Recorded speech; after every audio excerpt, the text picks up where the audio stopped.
صلوا عليه وسلموا تسليما.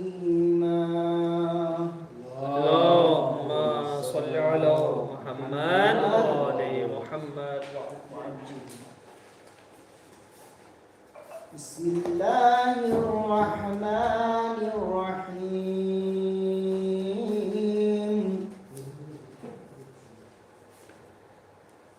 والتين والزيتون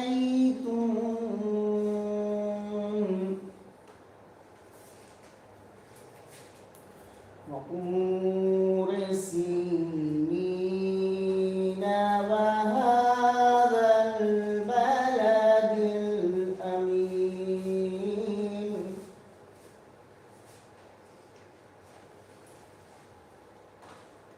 لقد خلقنا الإنسان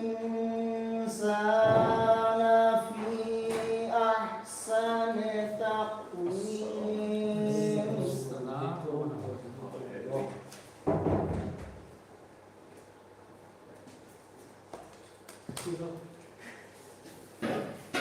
ثم رددناه أسفل سافلين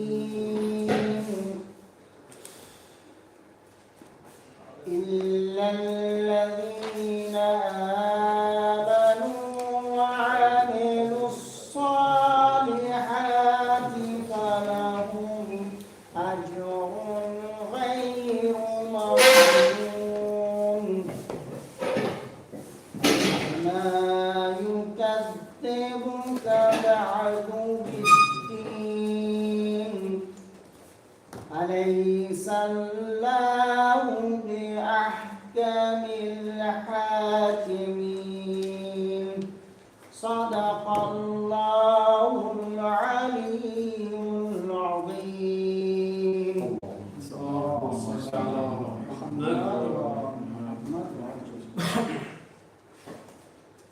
أعوذ بالله من الشيطان الرجيم. بسم الله الرحمن الرحيم. الحمد لله رب العالمين وصلى الله على سيدنا ونبينا أبي القاسم المصطفى محمد. اللهم صل على محمد صلى الله عليه وعلى أهل بيته الطيبين الطاهرين سيما بقية الله في الأرضين واللعن الدائم على أعدائهم أجمعين من الآن إلى لقاء يوم الدين. اللهم نور قلوبنا بالقرآن ووفقنا للعمل به. خب بحث و گفتگویمون پیرامون مقبوله عمر بن حنظله بود. درس گذشته عرض کردیم که مقبوله عمر بن حنظله یک بخشش سلبی نهی کرد که امام علیه السلام طرح نزاع نزد سلطان جائر یا قاضی که از طرف سلطان جور باشه مطرح بکنه. این بخش سلبی بود. یه بخش هم بخش ایجابی بود. در بخش ایجابی هم خودش دو قسم میشه. یک بخشش مربوط میشود به نزاعی که باید رفع نزاع بشود. بخش دوم در رابطه با تعارض خبرینه که اگر دو تا خبر با هم دیگه تعارض کردن باید چه بکنیم. ما اون بخش اخیر محل بحث ما نیست که در باب تعارض خبرین باید چه کار بکنیم. ما هم بخش اول کار داریم که امام فرمود انی جعلته علیکم حاکم.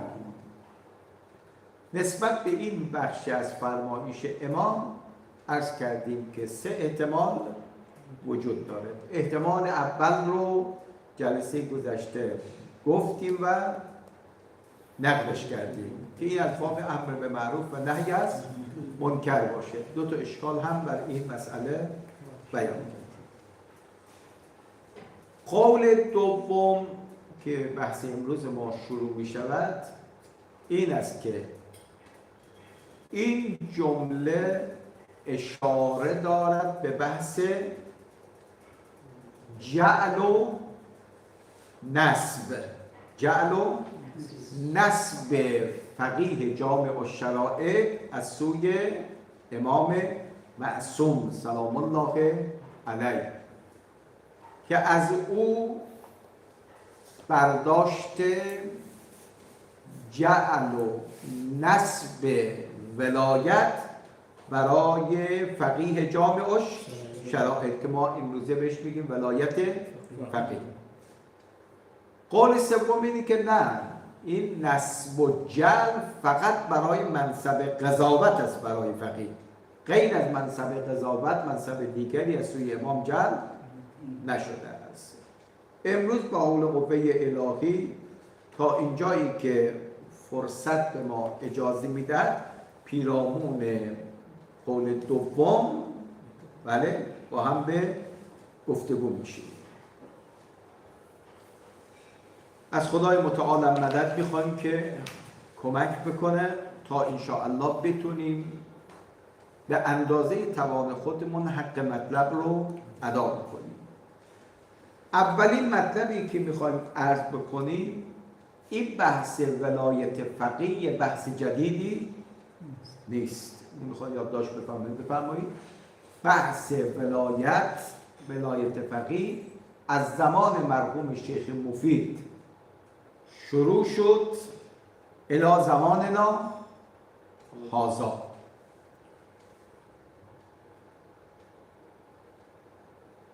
به عنوان نمونه من چند بزرگوار را اسم میبرم بعد تذکر میدیم. مرحوم نراقی در اوائد الایام این بحث رو مطرح کرده و انشاءالله میگیم ایشون از جمله کسانی است که قائل به ولایت مطلقه فقیه است. مرحوم نراقی، البته ملا احمد پسر. مرحوم صاحب جواهر در جواهر الکلام،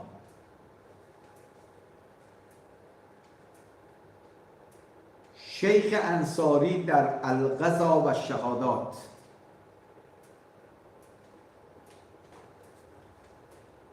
مرحوم سید بحرالعلوم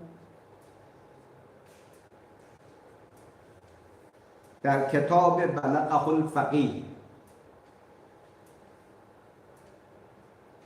مرحوم مامقانی رحمت الله علیه در هدایت الانام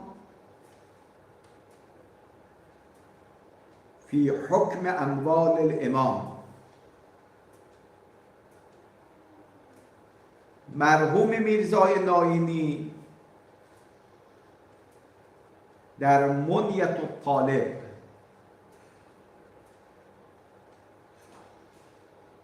سید عبدالاعلی سبزواری رحمت الله علیه در مهذب الاحکام،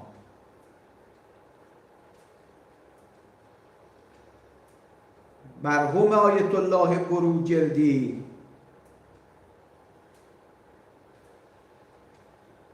در تقریر شاگردش به نام کتاب بدر الظاهر،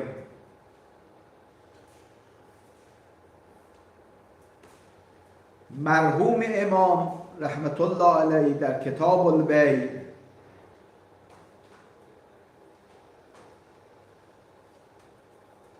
مرحوم آقای گلپایگانی در کتاب الهدایه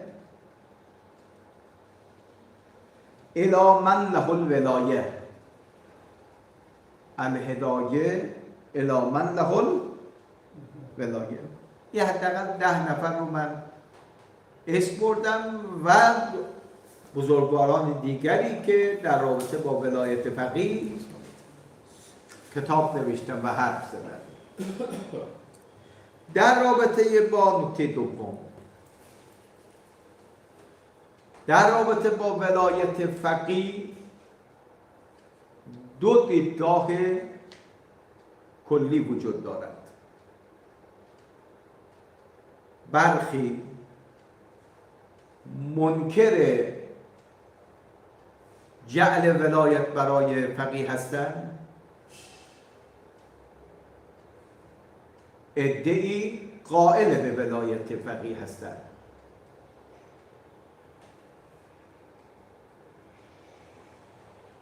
و این گروه خود دو دسته می شوند، یعنی قائلین به ولایت فقیه هم دو دسته می شوند.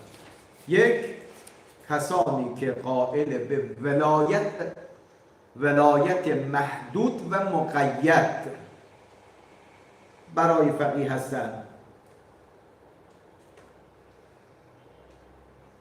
بله؟ دسته دوم کسانی که قائل به ولایت مطلقه فقیه هستند.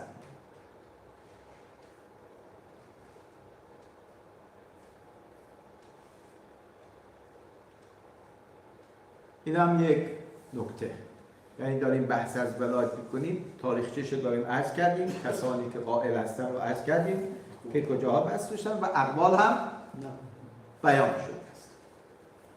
نکته سوم، قول به جعل ولایت برای فقیه و نسب او از سوی امام برای منصب قضاوت قدر متیقن است بین کسانی که قائل به ولایت فقیه هستند.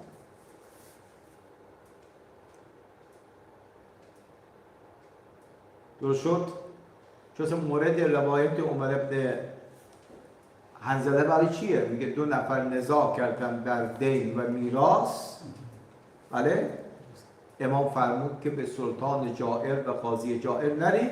بعد راوی سوال میکنه که کجا بریم؟ بعد امام فرمود کسی که روایت ما رو نقل میکند عارف به احکام ما هست. پس اون کسی که قائل است به ولایت مقیده، میگه مورد روایت شما نگاه کنید در رابطه با چیه؟ قضاوته. او کسی هم که قائل به ولایت مطلقه فقیه هست، این بحث منصب قضاوت رو نفی نمیکنه. پس هر دو گروه این بحث نسب ولی فقیه برای قضاوت رو قبول دارن، میگن قدر متیقن مفاد مقبوله عمر بن حنظله این است. درست شد؟ نکته 4، انما الکلام کل الکلام در رابطه با نسب و جعل ولایت برای فقیه به نحو عموم به اطلاق است که معروف است به نظریه ولایت مطلقه فقیه. اینا فرمودید. این الان ببینیم چجوری میخوام خدمت شما عرض کنم که این مسئله رو از مقبوله عمر بن حنظله این مسئله رو اثبات کنم. در رابطه با مسئله ولایت فقیه 5 عنوان و 5 مقام قابل بحث است.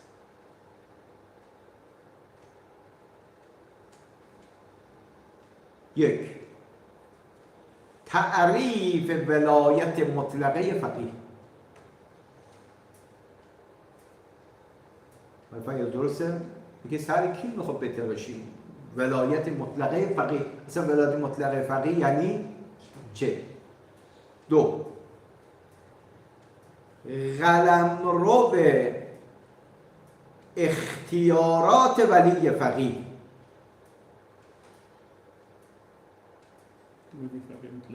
بله، قانون در مورد مطلقه داره از من بحث میکنیم. درست شد؟ آیا این ولی فقیه اختیاراتش دارای حد و حدود هست یا نیست. خیر؟ تا کجاها ولی فقیه قدرت داره؟ یاد کردید؟ این میگیم قلمرو به اختیارات ولی فقیه. بحث سوم ادله اثبات کننده ولایت مطلقه فقیه. خب میگیم مد دلیل علی ذالک. این که شما میگید که شرع مقدس ولایت عامه را، ولایت مطلقه را برای فقیه جعل کرده، این ادعاست. مد دلیل علی ذالک. درست شد؟ اینم بحث سوم. 4 ویژگی های ولی فقیه. آیا ولی فقیه باید شرایطی داشته باشد یا خیر؟ و اگر باید داشته باشه، اون شرایط و ویژگی های ولی فقیه چیست؟ و بحث 5 اشکالات بر نظریه ولایت مطلقه و پاسخ آنها. درست شد؟ یکی از پویایی فقه اسلامی همینه که باب نقد و بررسی رو نمیبنده. بله؟ بگه این نظریه دادن، دیگران میتونن یا این نظریه رو چا کنن؟ نقد کنن، اشکال دارن مطرح بکنن، سوالی اگر براشون هست، ابهامی هست بیان بکنن. قائلین به ولایت فقیه هم از این نقدها استقبال میکنن و پاسخش هم میدهن. دقت کردید؟ آنچه که به اختصار ما در این مباحثه دنبال میکنیم تعریف ولایت مطلقه فقیه، ادله اثبات کننده و اشکالات بر این نظریه و جواب آن است. چون این بحث ولایت فقیه واقعا یه بحث دامنه‌دار و خیلی وسیع باشه. ما الان میخوام فقط بفهمیم که عذراتی که از مقبوله عمر بن حنظله بله جعل ولایت عامه را استفاده کردن، چطور از این روایت استفاده کردن تا همین حد. به الا بنا نداریم که بحث ولایت مطلقه فقیه رو به نحو مستوفی ما بیان بکنیم. اما مطلب اول که تعریف ولایت مطلقه فقیه باشه. ولایت مطلقه فقیه نظریه است از فقه به نحوه حکومت جامعه در دوران غیبت کبرا. بله؟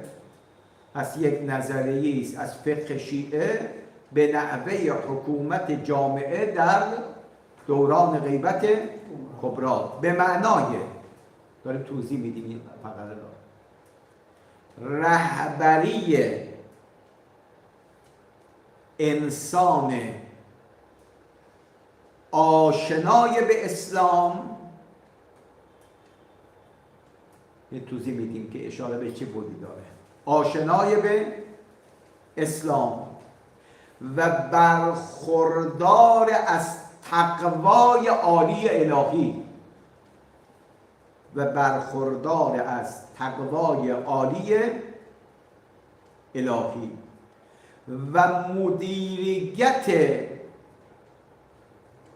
بالای اجتماعی بر مردم و جامعه.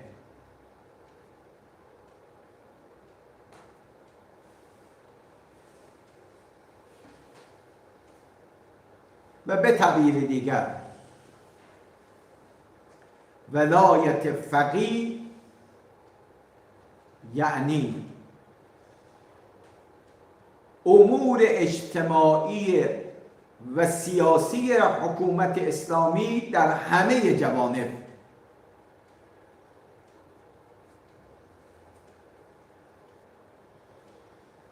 به گونه‌ای که همه اختیارات پیامبر و معصوم برای فقیه جامع شرایط هم می باشد. اما این به معنای همسانی و برابری فقیه با پیامبر و امام معصوم نیست.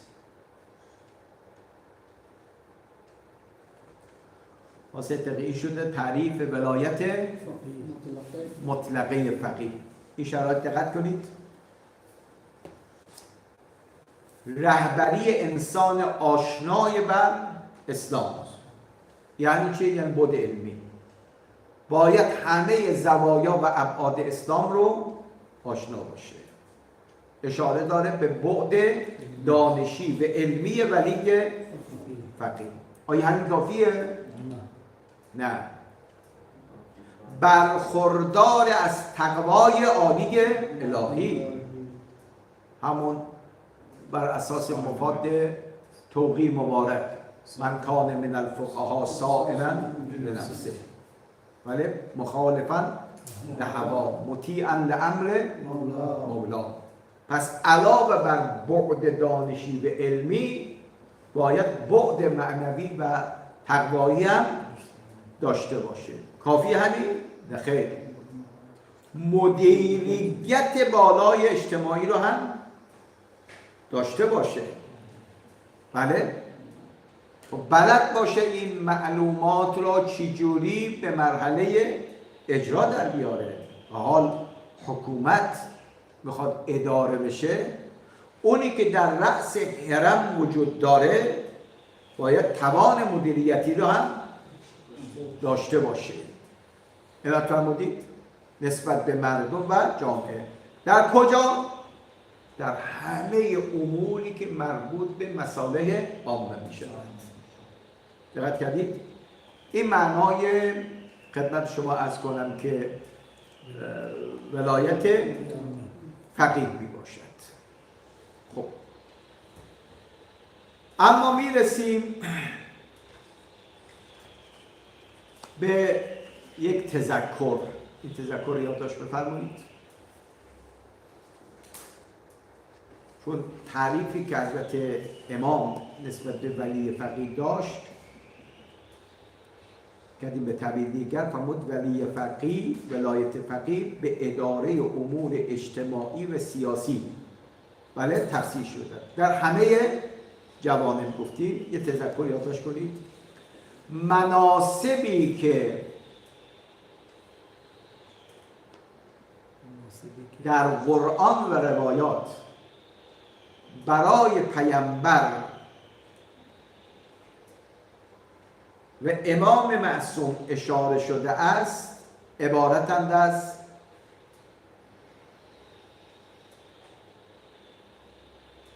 یک، شأن و جایگاه تبلیغ احکام الهی. بله؟ یعنی آنچه را که پیامبر از خدای متعال دریافت کرد موظفه که اینها را به مردم برسونه. دو، شأن داوری در میان مردم. اینم آیات فراوان داریم که فحکم بین الناس. درست شد؟ شأن سوم شأن رهبری سیاسی و اداره امور جامعه.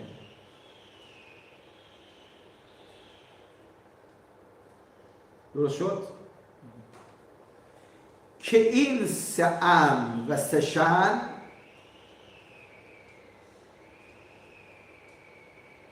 گرچه خلاف مقتضای اصل اولیه هست،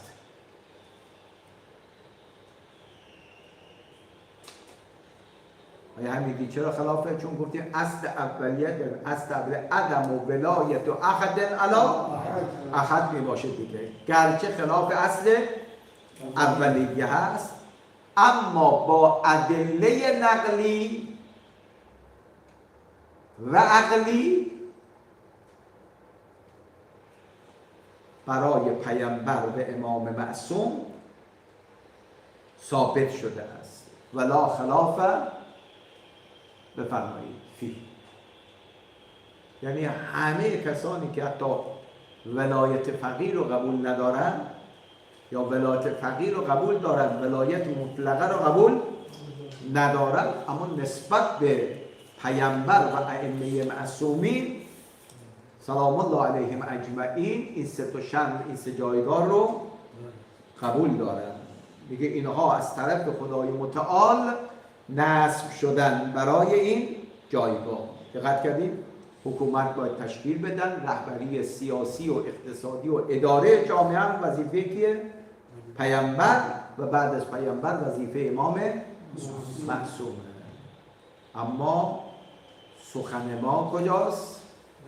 آیا این سه شأن و سه جایگاه برای ولی فقیه هم شرعاً جعل شده است یا نه؟ پس وارد بحث میشیم.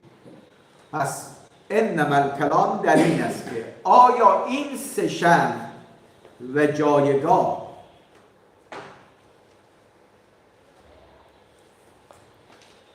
برای ولی فقیه جامع و شرائط هم جعل و بله اثبات شده است یا خیر؟ کسانی که قبول ندارن بحث ولایت فقیه را یا ولایت مطلقه فقیه را دستشون بازه، خیالشون راحته، چون اصل اولیه عدم و ولایت احد علا احد می باشه.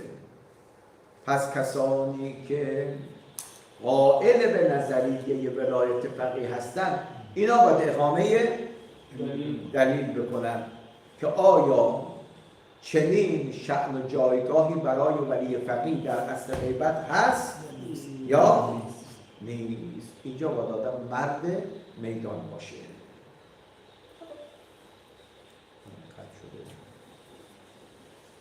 درست شد؟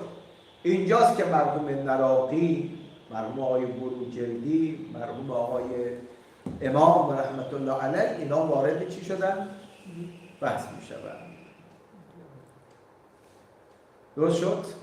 خب پس ما بسم الله الرحمن الرحیم رو میگیم و وارد بحث میشیم. پس عنوان بحث رو بذارید ادله قائلین به نظریه ولایت مطلقه فقیه. بازم از کردیم دوباره عرض میکنیم ما نمیخوایم مبسوط وارد این بحث بشیم. دقت کردیم فقط میخوام اشاره بکنیم که چطور از ادله بزرگوارانی اومدن این نظریه رو انتخاب کرده. دو دلیل مهم برای نظریه ولایت فقیه وجود دارد. الف، دلیل نقلی دوم دلیل عقلی. باید نگرفتیم اینجا رو، دوباره شروع کنیم.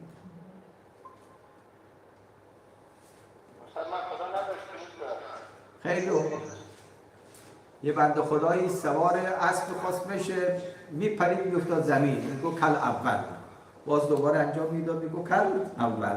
ما هم نما رو برمیگردونیم، برگردیم اول. بس از اینجا شد ادله قائلین به نظریه ولایت فقیه. منتها نکته که عرض کردیم، کسانی که منکر نظریه ولایت فقیه هستند یا کسانی که ولایت فقیه را به نحو مطلقه قبول ندارند، اینا دستشون بازه. چرا؟ چون حرفشون مطابق با اصل اولیه است. اصل اولیه عدم ولایت احد علی احد می باشه. پس بزرگانی مثل آقای بروجردی و مرحوم نراقی و دیگران که قائل به ولایت مطلقه فقیه هستند، اینا باید اقامه دلیل بکنن.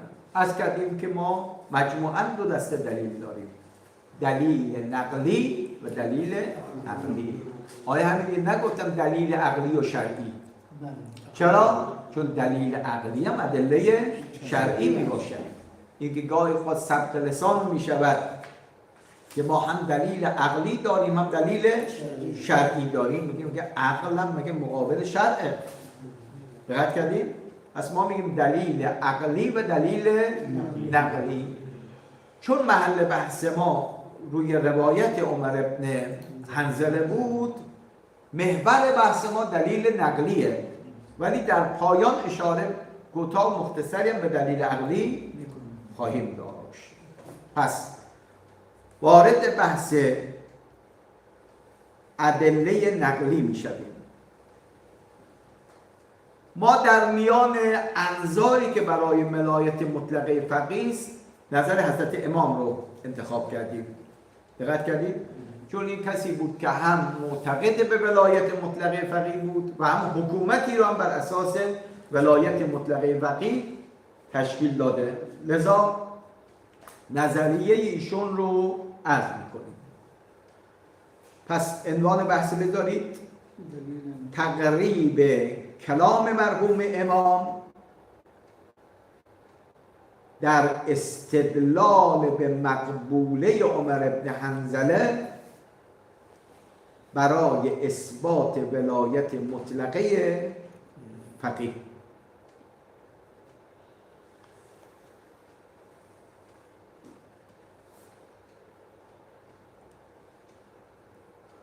اولا عرض بکنیم این روایت عمر ابن حنظله رو، اینو خوب چیز جالبیه، روایت عمر ابن حنظله هم در کافی شریف اومده جلد 1 صفحه 67، هم در من لا یحضره الفقیه آمده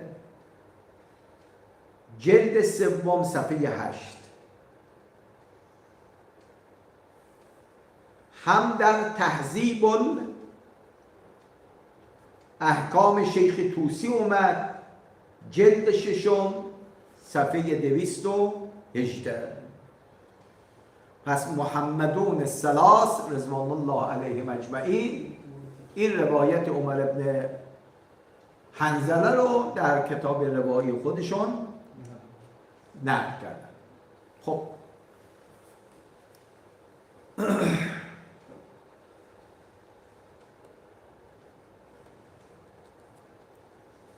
مرحوم امام رضوان الله تعالی علیه استدلالشون به مقبوله عمر ابن حنظله متوقف نمودن به ذکر چند مقدمه.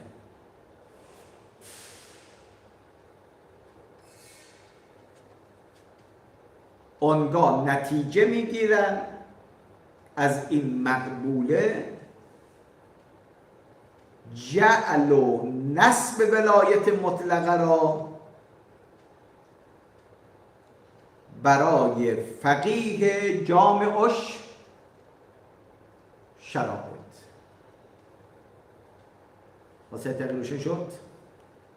ببین فقیه میخواد فقیه باشه، این جامع الاطراف بودنشه. این از این روایت چطور میخواد ولایت مطلقه از همین شاگردان مرحوم امام داریم افرادی رو که میگه اصلا حتی این روایت ربطی به منصب قضاوت هم نداره. مقبوله عمر ابن انزله میگه این مربوط به قاضی تحکیمه. دقت کنید 2 نفر نزاع کردن، میگه برید 1 نفر رو انتخاب بکنید بیاد مشکل شما رو حل کنه. شاگرد این برداشته داره، اما استاد میگه نه خیر آقا، این بحث از منصب قضاوت هم بالاتره. بله امام در صدد طراحی بحث بالاتری است به نام ولایت مطلقه فقیه می باشد. خب چطور؟ میگه اگر بحث میخواد سر و سامان بگیره حتما با طی مقدماتی باشه تا مطلب جا بیفته، بعد ببینیم این برداشت از روایت میشه یا این روایت برداشت نمیشه. اولین مقدمه اینه که عنوان بذاریم تفاوت منازعات مردم و مرجع حل آنها.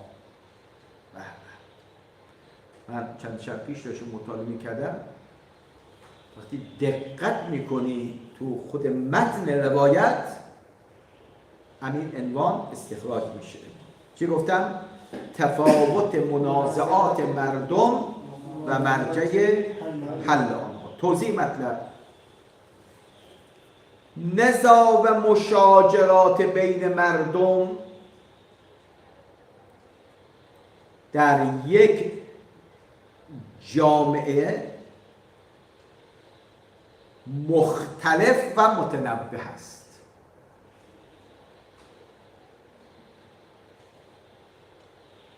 که مرجع حل برخی از این منازعات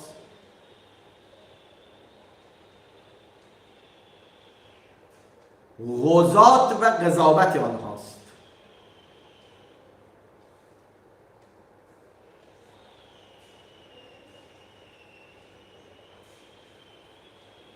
اما برخی از این منازعات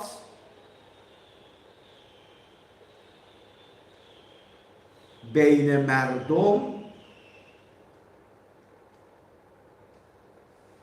حیثیت اجرایی دارد و با حکم قضات اختلاف برطرف نمی شود.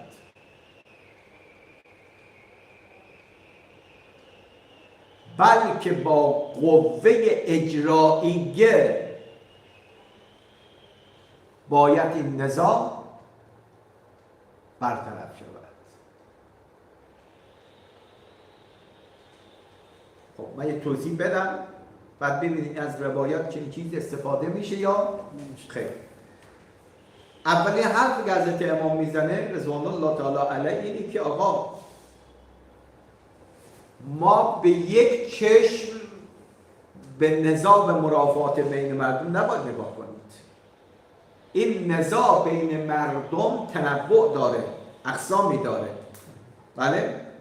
برخی از این نزاعات هستن که رفع این نزاع مشروط و معنوط به کیه؟ حکم قاضیه. دقت کردید؟ اما برخی از نزاعات اینه که مشکل از نظر حکم نیست، حکم مشخصه. درست شده؟ با اینکه طرفین حکم مسئله رو میدانن تسلیم نمیشه. خب این نزاع باید همچنین ادامه داشته باشه یا یک جایی باید این نزاع حل بشه؟ این نزاع باید حل بشه. کی میتونه این نزاع رو حل کنه؟ میگه از اینجا جای قاضی نیست. دقت فرمودید؟ اینجا باید قوه اجرایی وارد بشه تا بتونه بله فصل خصومت و نزاع رو انجام بده. قسم اول که آقای فیاض نزاعاتی که نیاز به قضاوت قاضی داریم. اینا بفرمایید. قسم اول خود دو شعبه می شود. یعنی جایی که ما نیاز به حکم چی داریم؟ قاضی داریم، نیاز به نظر قاضی داریم، ما خودش دو جور میشه. به اون دقت کاری هایی که حضرت امام داره ایناست. گاهی نزاع و اختلاف به نحو شبهه موضوعیه می باشد.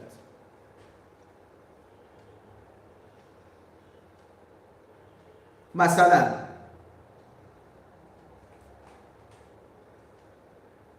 در باب دین مدیون مدعی است که اداء دین کرده است، اما طلبکار انکار اداء دین می کند. آیا فیاض شبهه حکمی است یا موضوعی است؟ موضوعه. یعنی هر دوتون قبول دارن که پولی رد و بدل شده، قرض گرفته، بدهکار میگه من سر موعد بفرمایید دادیم، پس ذمه من چی شد؟ حکم مشخصه، یعنی اگر داده باشه ذمه بری شده. جناب طلبکار میگه نخیر شما هنوز به من پرداخت نکردید. یعنی چی؟ حکم مشخصه، یعنی اگه پرداخت نکردید ذمه شما هنوز بری نشده. این شبهه موضوعی است. ادامه بدید. در این شبهه موضوعی که و رفع نزاع قاضی از مدیون مطالبه بیانه می کند و اگر نتوانست از منکر تقاضای قسم می کند. درست شد؟ چون البیعة للمدعی و الیمین علی من انکر. درست شده؟ ببین الان این دو نفر هر دو مسلمانن، اهل مسجدن، با هم جنگ و ستیز ندارن. دقت کردید؟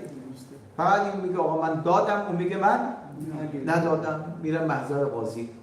قاضی میگه آقای زید شما که مدعی هستی اداء دین کردی، دلیل چیه؟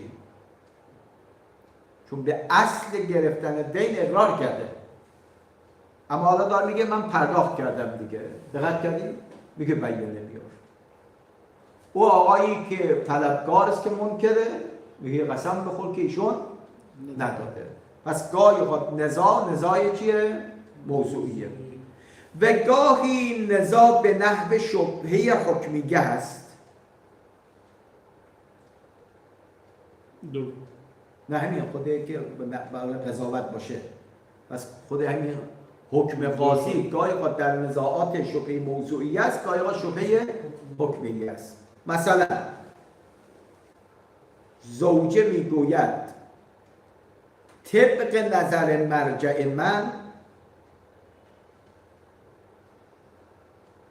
از اعیان ثابته ارث میبرند ولی دیگر وراث میگویند زن از اعیان ثابته ارث نمیبرد. آیا همین اینجا شبهه چیه؟ حکمه. ارث میبرد یا نمیبرد، میبرد یا نمیبرد حکمه. خب رجوع میکنن به کی؟ به قاضی. دقت فرمودید؟ اونجا قاضی که نظر خودش رو میگه رفع نزاع میشه. پس برخی نزاع هاست، حالا چه به نحو شبهه موضوعیه چه به نحو شبهه حکمیه، رفع رفع این نزاع به قضاوت قاضی بستگی داره. اما حضرت امام میفرماد برخی از این نزاع‌ها اصلا کار به قضاوت قاضی نداره، بلکه این برمیگردد به حیثیت اجرایی. درست شده؟ برای همون قسم بحثی که به امور اجرایی برمیگردد این مثال هم بزنید. قاضی حکم به رفع ید بر علیه یکی از متخاصمین می کند.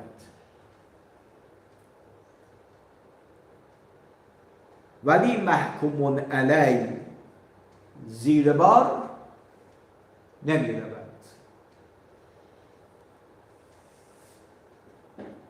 درست شد؟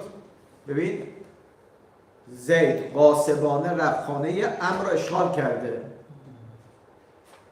عمرو هم رفته شکایت کرده و برای قاضی هم ثابت شده این خونه مال عمره. حکم صادر میکنند که آقای زید شما باید خانه رو چه کنید؟ تخلیه کنید. ایشون قلدر بازی در میاره. بله؟ میگه هر کی زورش بیشتر میتونه انجام بده. من نمیدونم تو میخواد چیکار کنه.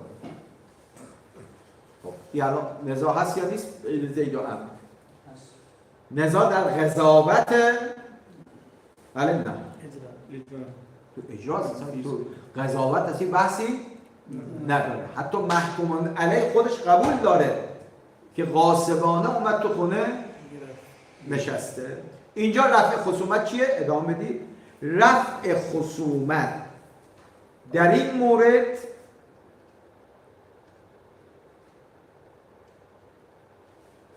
به فرمان سلطان و حاکم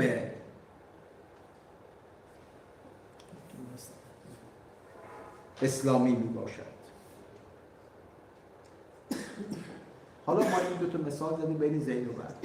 گاهی اوقات مسائل اجتماعی و اقتصادی در سطح کلام یادتون بودید شما گاهی اوقات این طرف اومده یک رشوه میلیاردی گرفته و مسئله هم چی شد؟ ثابت شده اما طرف زیر بار نمیره. اینجا چیکار کنید؟ اینجا باید قوه اجرایی وارد بشه. دقت فرمودید؟ پس اولین بحثی که حضرت امام اولین مقدمه‌ای که بیان میکنه نتیجه بگیریم. نتیجه مقدمه اول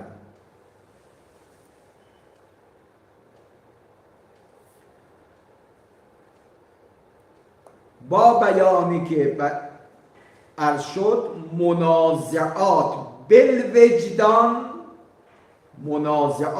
بالوجدان در جامعه بر دو قسم است.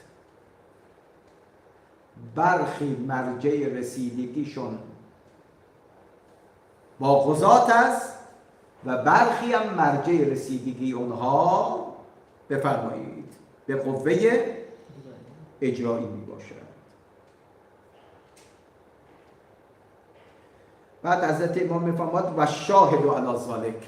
شاهدی مثلا نگاه کنید میگه در گذشته حال در برخی از مسائل قضات دخالت میکنن، والیان دخالت نمیکنن، میگه مربوط به ما نیست. و برخی جاها ولات دخالت میکنن، قضات دخالت نمیکنن، میگه ربطی به ما نداره، اینا روی حکم مشکل ندارن. دقت کردید؟ پس میگه بالوجدان شما در جامعه میبینید که منازعات اقسامی داره. پس ما یک نوع منازعه نداریم که بگیم اینجا میدان برای قضاته. بعضی نزاعات داریم که اونجا میدان برای کیه؟ حاکم میباشه. حکومت باید وارد بشه. به الا اگر حکومت وارد نشه این نزاع برطرف نمیشه. این مقدمه اول ایشون. اما مقدمه دوم قبل از این که بگیم عنایت کنید در روایت یادداشت کنید خوبه، در روایت عمر ابن حنظله هم سؤال از مطلق منازعات هست. آیا میگی مطلق منازعات یعنی چی؟ چه منازعاتی مربوط به قضاوت چه مربوط به حکومت می باشه. جناب عمر ابن حنظله به امام عرض می کند که